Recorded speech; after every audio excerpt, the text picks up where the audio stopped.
Nandito tayo ulit sa Deck 7 para ma-videohan natin itong kagandahan ng lugar ng Hong Kong.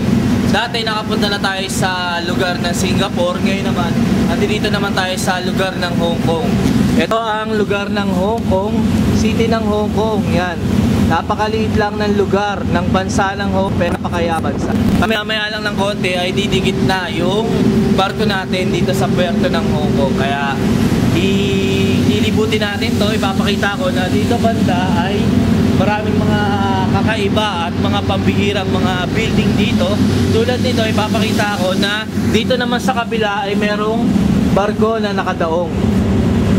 Ayan, ang pangalan ng barko na yan ay Star Aquarius. Yan, malaking barko yan, mga 2,000 passenger ang nandiyan dyan na pasahero. Tapos meron naman dito sa gilid na building na napakataas. Yan, ito ang kagandahan ng buong Hong Kong na ikukumpara sa Singapore ay parang pareho din, na magkasing yaman na bansa rin sila, na parang pareho lang din ng laki ng bansa na Hong Kong tsaka Singapore. Ayan, parehong mga singkit ang mga tao rito at mga nagsisitaas ang mga building. Maya-maya lang ng konti ay pagkahalimbawang tapos na tayo magtrabaho ay lilibutin natin itong buong Hong Kong para malaman natin itong mga decoration na para sa Pasko. Ayan, ito yung mga taga-engine department, mga tropa natin yan, mga friends. Hello my friend. Ayan.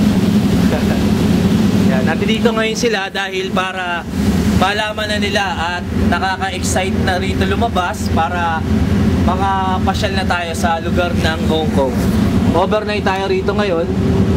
Yan, kaya malilibot natin itong buong Hong Kong na to. Yan ang kagandahan dito sa lugar ng Hong Kong. Tapos dito naman ay sikat lahat ng mga electronics dito dahil mayaman na bansa ang lugar ng Hong Kong. Kaya ito ang mga makikita mo dyan. Yan, mga billboard. Tapos nakalagay na Samsung. Yan, dahil siguro yung building na yan ay opisina ng Samsung. Yan. Itong lugar ng Hong Kong ay napansin ko na napakaginaw. Napakalamig dito ng klima rito sa lugar ng Hong Kong. Kaya mamaya lang ng konti ay alamin na natin kung saan tayo pupunta. Dito naman sa gilid-gilid ay napakaraming mga yate o mga bangka rito na ayan, nandiyan sila sa tabi ng dagat. Tapos dito naman parang sa Paris. Ayan, ito na yung piloto na umaalalay sa atin. Tapos dito naman ay kung napapansin nyo ay maraming mga rumoronda-rondang mga boat dito. Ayan, dahil dito na tayo pupuerto sa tabi nitong barko na to. At ito na yung ano natin, station natin na nag-aabang na sa atin dyan. Yan, dyan na tayo banda didikit. Tapos dito naman maraming mga boat na maliliit dito dahil para yung mga ibang mga crew ay dito tinatransfer lahat ng mga tao rito dahil dito banda ang city. At dito ang napakaraming mga building. Yan, dito sa kabilang isla na to. Tapos dito naman sa kabilang isla ay dito tayo dadaog. Pero may mga building din dyan na nagsisilakihan. Yan, dito sa lugar ng Hong Kong ay napakaganda. Para rin sa lugar ng Singapore. Pero ang klima ng Singapore ay medyo mainit na parang ihahalin tulad din sa klima sa Pilipinas. Pero dito sa lugar ng Hong Kong ay napakaginaw pala, na parang maihalin tulad mo sa mga ibang lugar na tulad ng mga sa ibang bansa.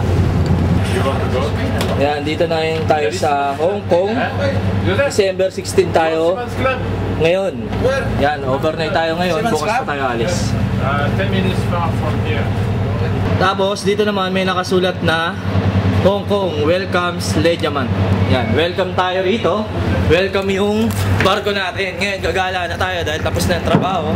Kasama natin yung supervisor natin tsaka si Joseph. Yan, sa trabaho natin. Yan, gagala na tayo ngayon. Yan, bago tayo makalabas sa city ay papasukin muna natin tong mall. 5. Yan, palabas na Bago city. mag-7. City. City. Di ba? Tama sa 5 size. Format tayo na yung 0 yung wallet. Yan, tulad sa nabanggit ko ay tulad ng Singapore ay tulad din ng Hong Kong na meron ditong mall na papasukin muna natin tong mall bago tayo makalabas ng city nila rito. Yan, ito na yung barko natin at ito na yung daungan. Yan, nakalabas na tayo sa gangway at nandito na yung mga ibang taga Hong Kong.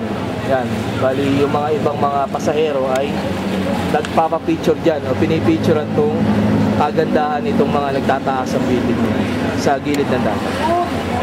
Ayan, tulad ng nabanggit ko ay malapit na kasi ang Christmas. Kaya December nga ngayon, kaya maraming mga rito, decoration dito na pang Christmas. Ayan, Christmas decoration.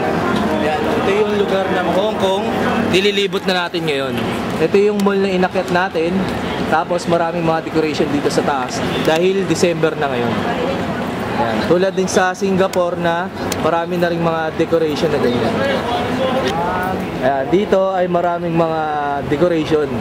Yan yung mga malalaking cake. Tapos doon naman sa kabila ay ganun din. Yan sila. Ayan na. Meron ditong nakalagay na Harbor City. Kaya dito sa mga dinadaanan natin ay maraming mga rito. Ayan, meron nakalagay na season's greeting. Ayan. Dito sa lugar na to ay napakaraming tao at maraming mga gumagala rito at nagkakasayahan dito sa mga lugar na dinadaanan natin. Ayan, dito sa lugar na to ay maginaw, napakaginaw dito. Kaya lahat ng mga tao rito ay mga naka-jacket. Ayan, ito na yung lugar na city ng Hong Kong. Dito tayo ngayon sa foreign exchange. Yan, bali yung dalawang tropa ay nakapalit ng pera para makapamasyal tayo rito at makabili ng mga gusto nating mga souvenir. Ito naman yung mga souvenir shop. Yan sila. This how many? In dollar. Huh? Yan, dito naman may poster ng Hong Kong. Uubusin mo kasi yan eh. Yan, tapos dito naman sa gilid, ito naman ang pera ng Hong Kong. How many Yan, minutes? pera ng Canada. 20? Yan mga yan. Yan, dito sa lugar ng city, ay banda rito ay merong clock tower. Yan. Rechargeable. Yan, ito na yung lugar ng Hong Kong. Ito yung mga poster nila. At ito naman yung isa sa mga pinupuntahan ng mga turista, itong malaking Buddha na to. Tapos sa baba niya naman ay merong mga boutique o merong bahay dyan sa loob na pwedeng puntahan ng mga turista. Ayan, dito sa paglalakad natin ay meron tayong mga nakahalubilo rito na mga taga-Pilipino rin, taga-Pilipinas nakatira, pero dito na sila namamalagi. Yan yung isa sa mga kabayan natin. Bali, inaalam natin kung paano papuntang Disneyland. Dahil kung halimbawa malayo-layo rito, malapit ay baka makarating tayo doon. Yan, tapos dito naman sa gilid, merong magandang lugar dito. Yan. Ito na yung mga tropa. Ano, saan tayo pupunta ngayon? Ayan. Bali ngayon, nagkikita-kita na kami ng mga tropa dahil yung mga iba ay nauna nang umalis o gumala. Pero ngayon kasi kami, katatapos na ng trabaho kaya ngayon lang kami nakalabas. Ngayon, nagpipilitin kami rito para magbala kung saan kami papasyal ngayon. Ayan. Ito na yung mga napuntahan namin. Ito yung plaza ng Hong Kong.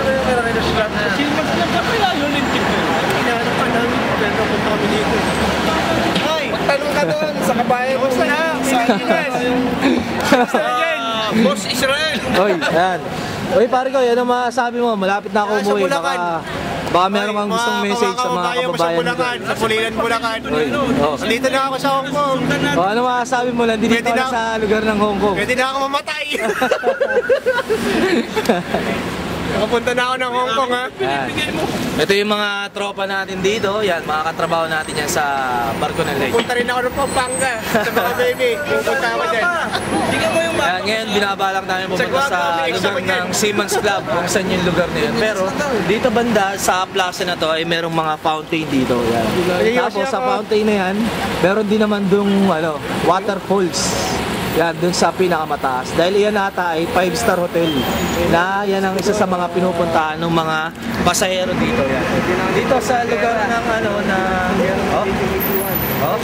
ayan, yung heritage daw na yan ay ginamit nung gera nung 1881 pa. Armas na yun, oh, yung baril, oh, Yung baril na yun. Yan, ngayon lalapitan natin yung hello. Yan, isa yan sa mga kaibigan natin dito. Yan, yung mga katrabaho natin. Hello! Yan sila. Bye, Nars! Yan, bali alamin natin kung ano yung makikita natin doon dahil nung gera daw ay nung 1881 ay ginamit daw yung armas na yan. Alamin natin kung anong klaseng armas yun. Doon naman banda ay merong kinakasal. Ayan, may kinakasal dyan dahil dyan yung loob na yan ay 5-star hotel. Yung 5-star hotel na yan ay maraming mga nagsisipuntahan dito sa lugar ng Hong Kong. Dito sa lugar ng Hong Kong ay wala kang mapanghihindihan na mapuntahan dahil itong lugar ng Hong Kong ay napakagandang lugar. Ayan, ito yung hotel nila rito. Ayan. Napakasarap dito sa lugar ng Hong Kong. May mga waterfalls dyan. Ayan. Ayan, bali aakyatin pala natin to. Itong ginamit nung 1881 na mga yung armas na yan ay ginamit noong gera. Kaya itong lugar na to ay pwedeng pasukin o pwedeng libutin itong mga gantong klaseng lugar. Ngayon aakyatin natin to dahil mas lalapitan pa natin yung kanyon na ginamit nung nung gera noong 1881. Ayan, dito sa lugar na to ay napakaraming tao. Tapos dito naman ay merong kinakasal. Yan. Bali dito sila kinasal. At ito naman yung photographer. Yan yung dalawang taga Hong Kong na ito yung dalawang kinasal. Yan. Diyan sila kinasal. Diyan sa mataas na hotel na yan. Yan ngayon, nandito tayo. Bali, nagpo-posing sila dyan dahil yan dalawang yan ay mag-asawa na ngayon. Dahil dito sila ikinasal dito sa lugar na to dahil itong lugar na to ay 5-star hotel to. Maraming mga mag-partner na dito sila kinakasal. Tapos nandito na tayo sa lugar ngayon ng waterfalls. Ayan, tapos may nakasulat dito na 1881 heritage. Ayan, iyan ang nakasulat dyan. Tapos may malaki naman ditong kristal. Ayan, tapos dun pa pala yung banda yung armas na ginamit. Ito yung poster na ito yung kabuuan ng heritage na yan. Ayan. Tapos ngayon, meron ditong escalator. Akyatin natin to dahil para ma-videohan natin yung kanyo na yun. Tapos may nakasulat naman dito na yan ang nakasulat. Hindi na natin masyado nabasa. Ayan, itong Hong Kong na to ay kadalasan ay puro mga building. Dito sa lugar na to ay napakaraming mga bowl. Ayan, mga bowl na na mga pan-display. Ayan, dito naman may plaque rito nakasulat na Nuns, Guns, and Signal Canyons. Ayan, medyo hindi na masyado mabasa dahil matagal na. Tapos ito na yung kanyon na ginamit nung gera noong 1881. Ngayon, nandito na tayo sa isa sa mga pinakamataas na building na inakyat natin ngayon. Yan. Tapos yung tropa naman, habang nandito yung nagsi-celebrate ng kasal nila, ay dito naman yung mga tropa natin. Yan, nandiyan tayo kanina. Hinihintay tayong bumalik dahil para makarating ulit tayo dyan. Yan. Ngayon bababa na tayo dahil nalibot na natin tong party na to. Ngayon pupunta na tayo ulit dun. Ito naman yung isa sa mga video man dito sa lugar ng Hong Kong. At ito naman yung mga photographer. Kaya bali nagtatanong isa sa mga tropa natin na meron ditong brochure na inaalam kung alin-alin yung mga isa sa mga pupuntahan natin sa lugar ng Hong Kong. Ha? Diyan maganda, diyan mabilis. Saan? Babalik na naman tayo dyan. Ilang raw? Ilang milya. Kaya dito sa butik na to ay napakaraming ginto meron dito. Yan.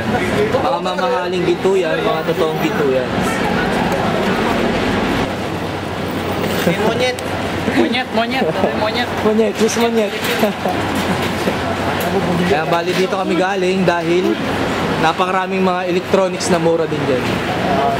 Yan, ito naman ang showing nila rito. Yan yung mga pelikula na now showing. Dahil yung lugar na yan ay cinema yan doon. Isa yan sa mga tradisyon nila rito na ganyan yung mga kasuotan ng mga taga Hong Kong dyan sa loob ng butik na yan. Ayan, ito naman ang The Marco Polo Hong Kong Hotel. Yang lugar na yan. Ikot tayo. Yan ang mga itsura ng mga taga Hong Kong dito.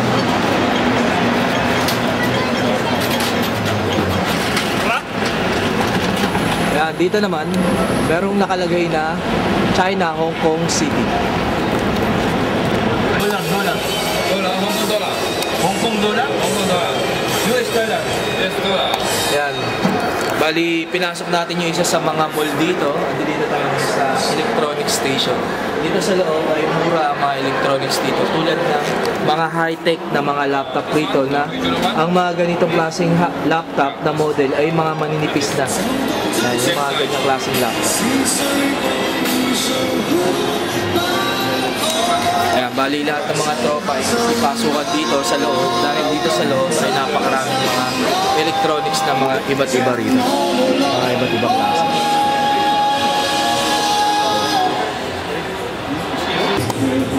Ayan, tulad nito ay napakalinaw ng mga TV rito. Ayan, mga ganyan ang itsura ng mga taong taga Hong Kong dito. Ayan. Nandito tayo sa lugar ng Hong Kong. Ito yung mga isa sa mga minomodel nilang mga mga flat TV. Yan yung isa sa mga model dito na flat TV na yan ang isa sa mga mukha ng babae rito na taga Hong Kong. Tayo sa lugar ng mga electronics yan. Ayan, itong building na to, ayan yung isa sa mga tinitirhan ng mga taga Hong Kong dito. Ayan. Yung ganyang klaseng building na yan ay yan yung mga dyan nakatira yung mga taga Hong Kong dito. Residence nila yun. Yung ganyang klaseng condominium. Napakataas yan dahil dito sa lugar ng Hong Kong ay mga ganyang klaseng mga tirahan ng mga tinitirhan nila rin. Ngayon magala. Saan na tayo? Ito, ikot.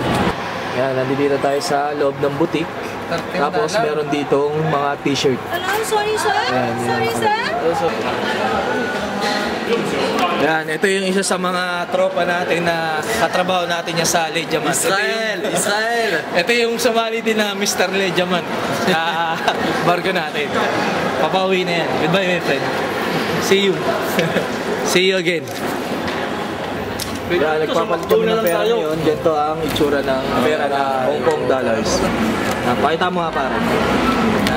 Yan ang itsura ng Hong Kong dollars. Makdo tayo. Marami kami din ganito. Makdo. McDonald's kami kakain. Nulo lang nga tayo. Ngayon, dito kami sa McDonald's dahil dito kami kakain. Ito ang itsura ng McDonald's dito sa loob. Nagutom kami kaya kakain dito sa McDonald's. 25 na lang. Yan, dito kami sa McDonald's. Yan, kakain na kami. Dahil nagutom kami rito dito sa lugar na ko.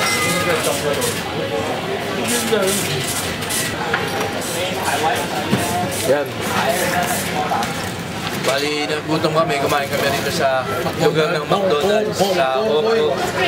Dahil sa tagal lang hindi na namin nakakakain ng ganitong klaseng pagkain ay kaya sinubukan ulit namin kumain ng mga klaseng pagkain dito sa lugar ng Hong Kong. Say hello. My friend. My friend. Dito ulit tayo sa gangway.